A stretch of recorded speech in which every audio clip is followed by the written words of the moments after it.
Hello, everyone. Thanks for joining us on this webinar. We're going to be talking about how to read the many faces with multireflexology and seeing some of the different signs and symptoms.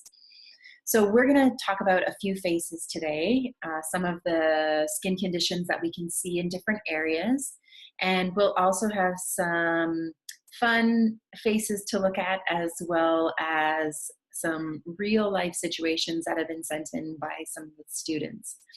So we're grateful for that. The thing that we want to think about before we start this webinar are the principles that help us to be successful in Dien Chan and in Chan Bote.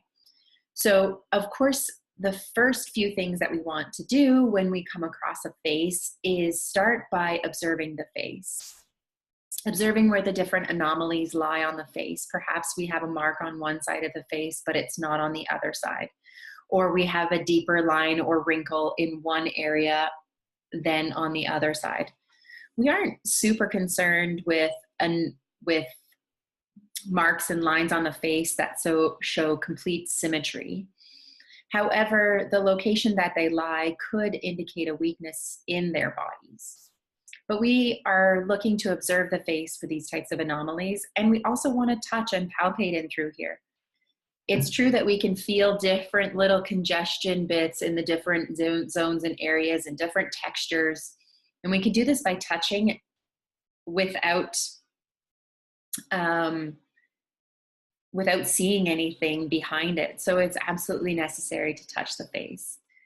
We also want to then reflect the diagrams of reflection on these faces. So after we've found some anomalies and we've reflected what area and location they could possibly be in, we want to have the dialogue with our client in order to confirm what it is that we're looking at. So for example, if we have this really dark or deep line in this area, we would be thinking possibly in through the neck and shoulder area. If we're not confirmed in there, we have to switch diagrams. So perhaps maybe we're looking more at the Penfield diagram where the feet start here and go up the body this way. It's always important to confirm something with our client first. However, we can definitely go on an idea. And then we want to translate whatever it is that they're talking about to us in the terms of yin or yang, or what we call the Dien Chan language.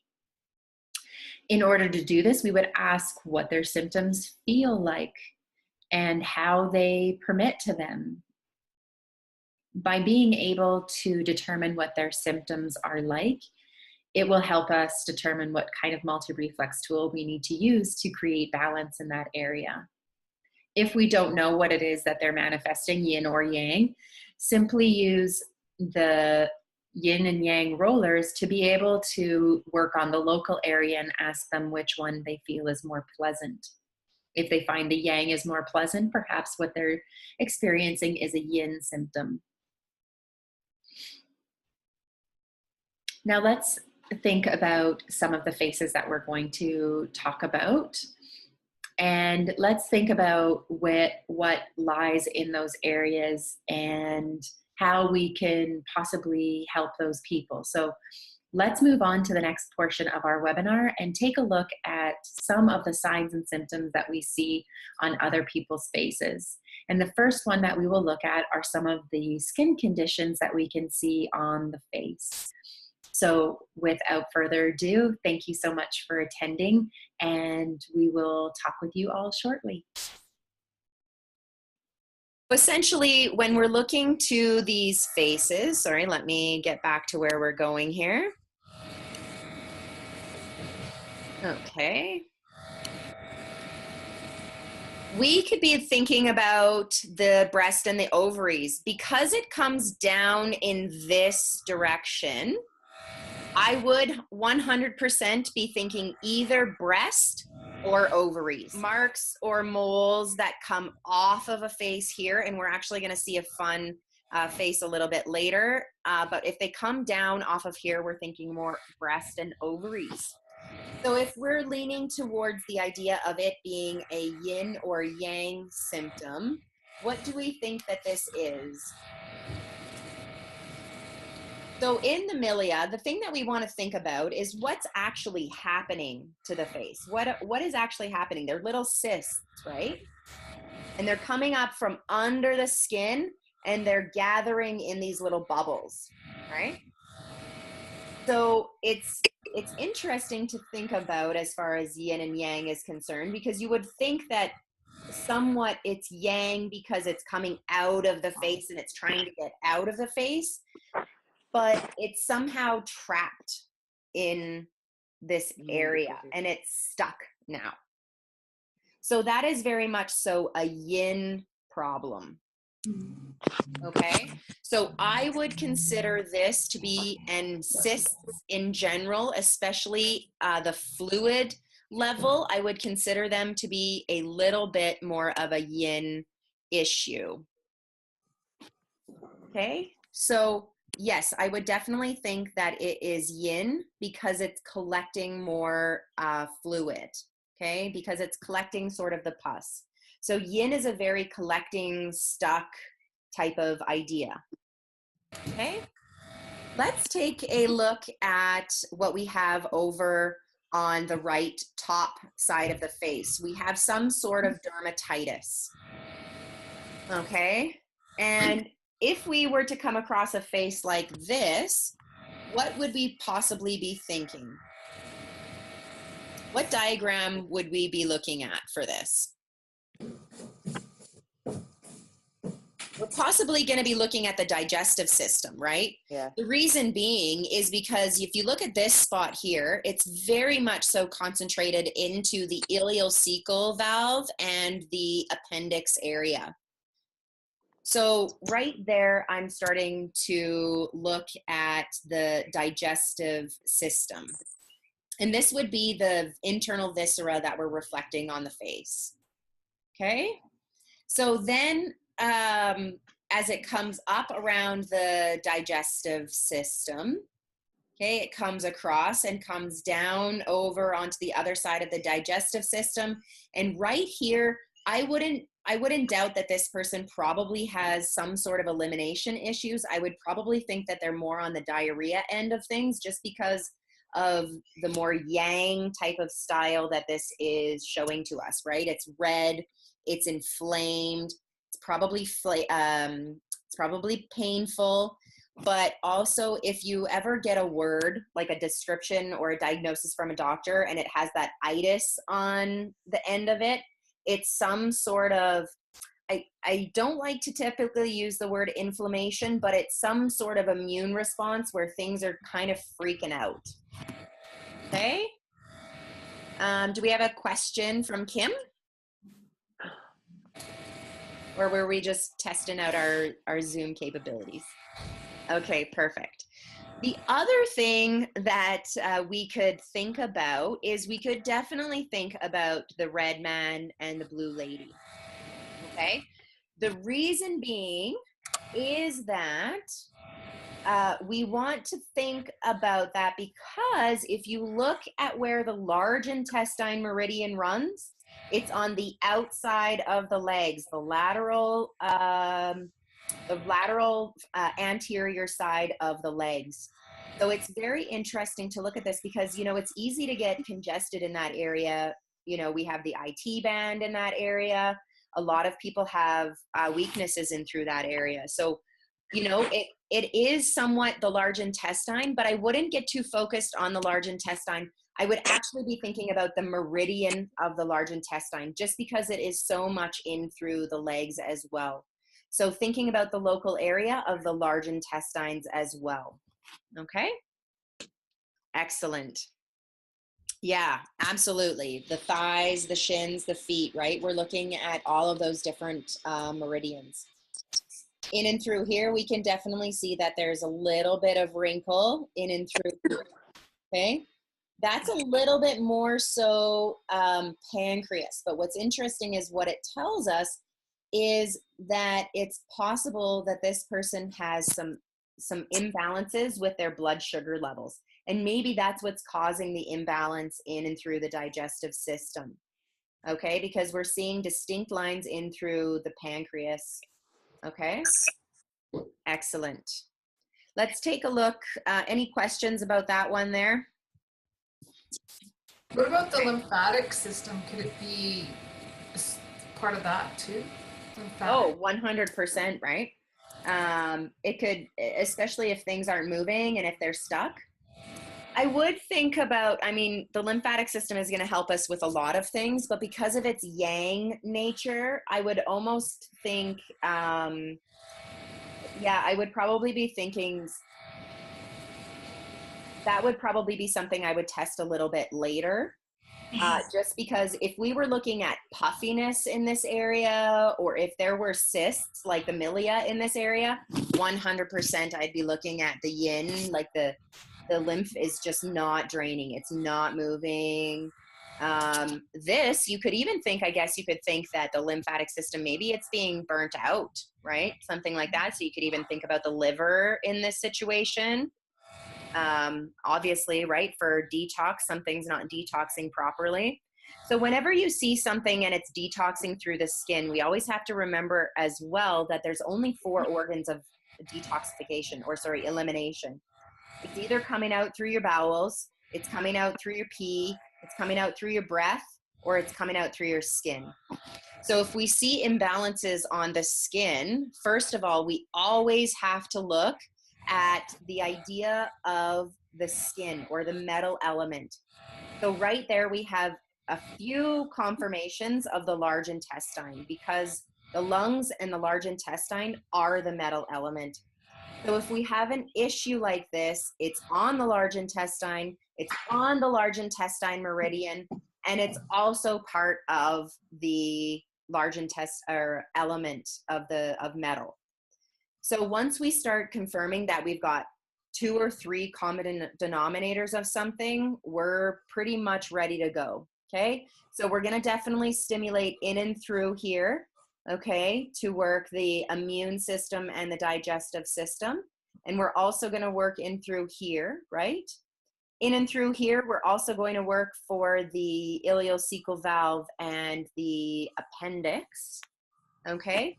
And after we work in through something like this, we're also going to want to do something like a lymphatic drainage, or making sure that you're activating in and through the other elimination systems, okay? Because this person, for some reason, is choosing the skin as their elimination system. So we really need to reinforce the other ways that they could possibly eliminate. So whether that be the kidneys, we would do them all. We would want to support it by the kidneys and bladder, as well as the lungs. Okay, so let's move on to this other face here, because we've got about just a little bit.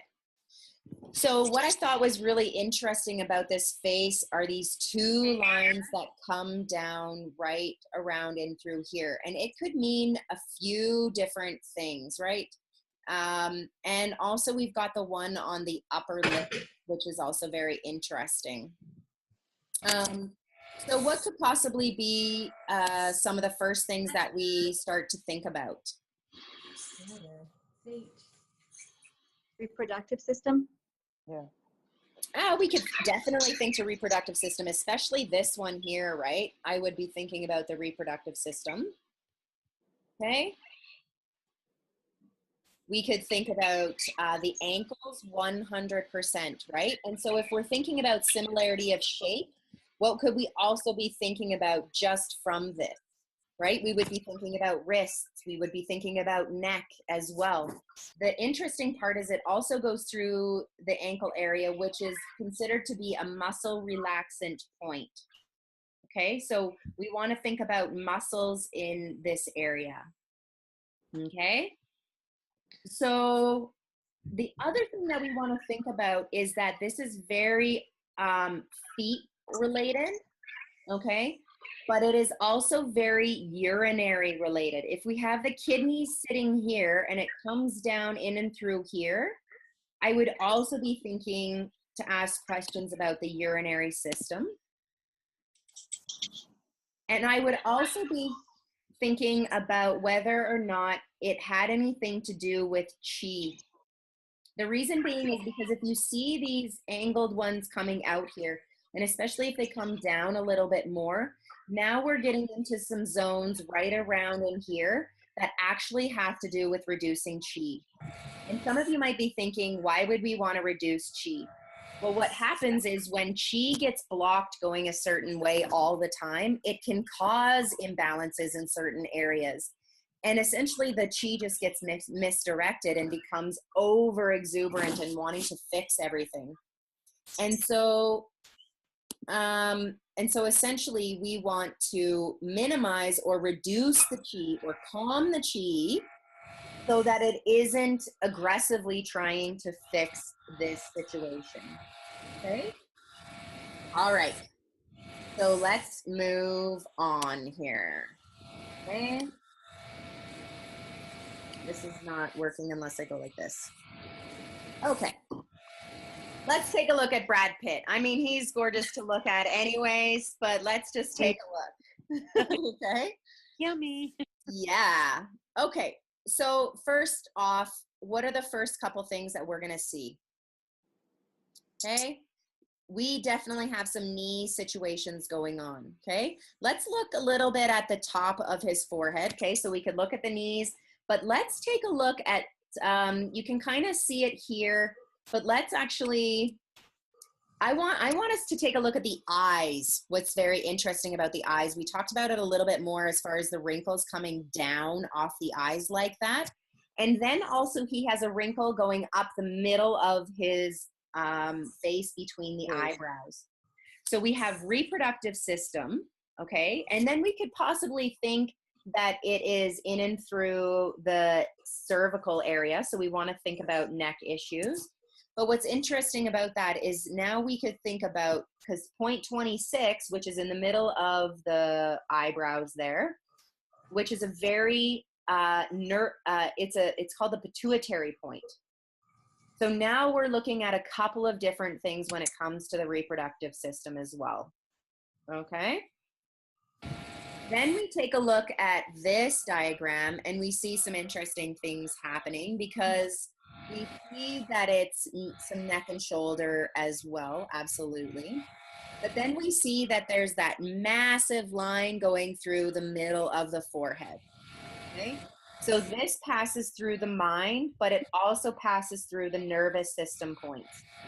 My suggestion would be that if we see a line that's very deep across the whole entire forehead like that, that we have somebody who suffers probably from anxiety, somebody who probably suffers from some sort of nervous disorder. So that could be to any degree, but because it goes through the mind as well, I would be thinking more about the mind. Okay. Then let's take a look at her counterpart. Okay.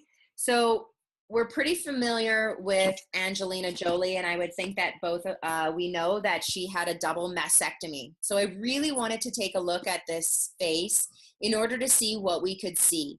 This is a picture with her obviously with makeup.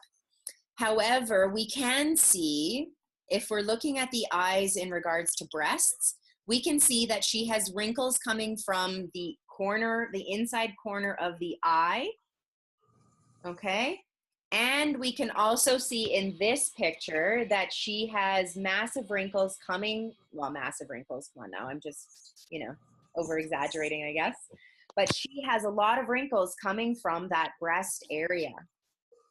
Okay.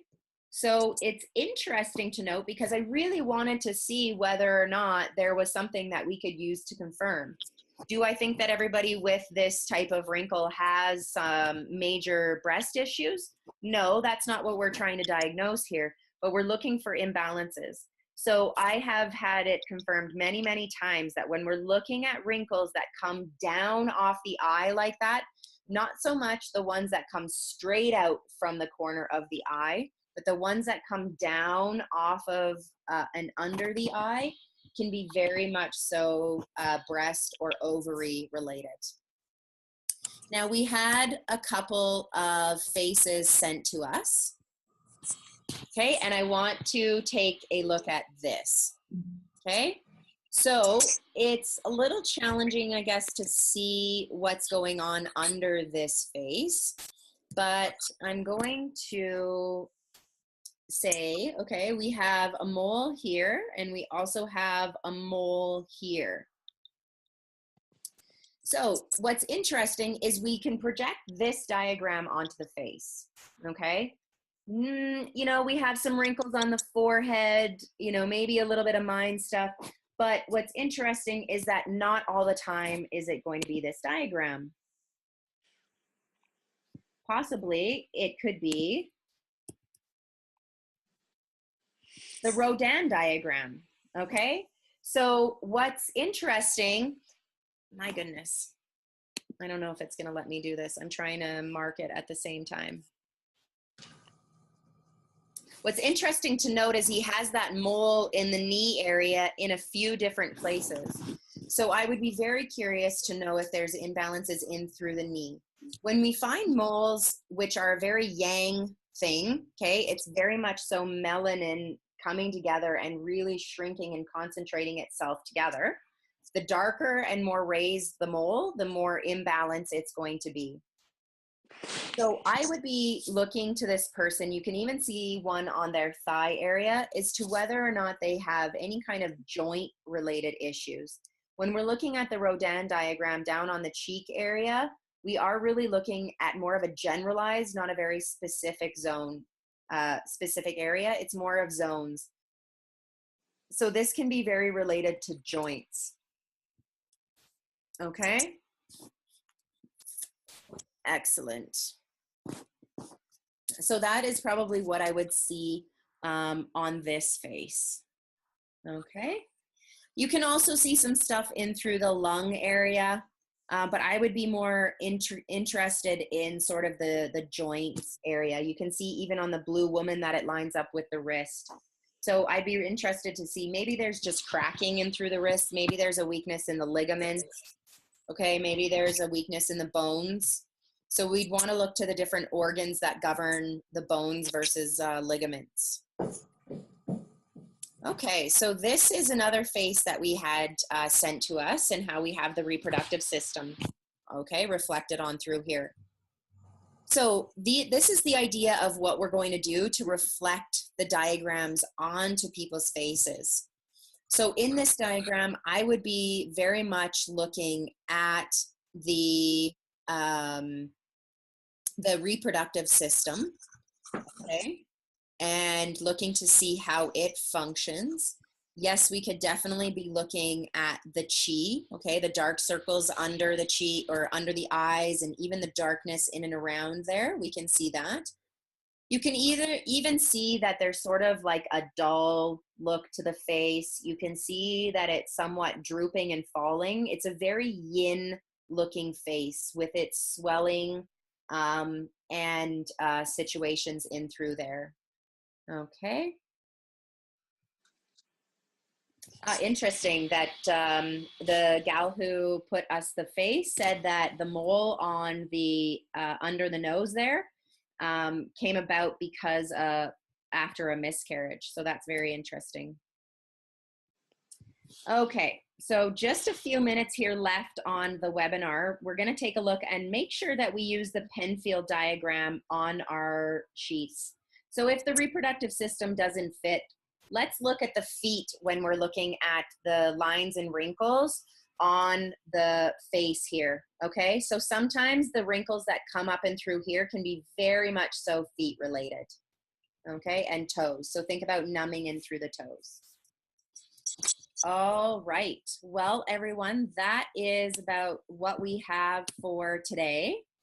Okay, so I want to thank you guys very much for joining us. I know it was a very quick webinar, but it's good to keep it sweet and to the point. So if you have any questions, feel free to send me an email or a note. And we look forward to having more of these really quick and easy webinars for you. So any questions right off the get-go for us?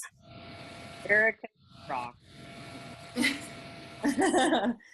Excellent. Well, I'm so glad you guys all enjoyed it, and hopefully you learned something new through this webinar, and we look forward to reconnecting with you soon. Thanks, Erica. Thanks, Erica. That's great. Okay, bye everybody. Thank you. Thanks, All Erica. right, bye. Bye. Bye.